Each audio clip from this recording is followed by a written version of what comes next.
Hello guys! Ayan, umpisahan na natin ang ating Operation Balik Alindog. Huwag kalimutan ang tubig guys, importante yan sa atin pag tayo ay nag-e-exercise.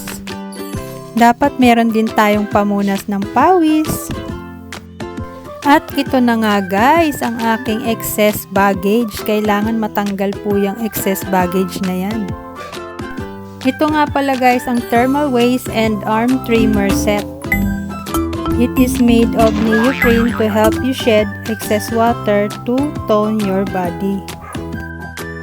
Ito naman ang twist and tone board. It is a twisting disc that helps exercise your core muscle.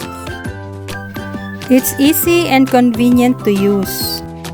It's also an economical way to stay fit at home.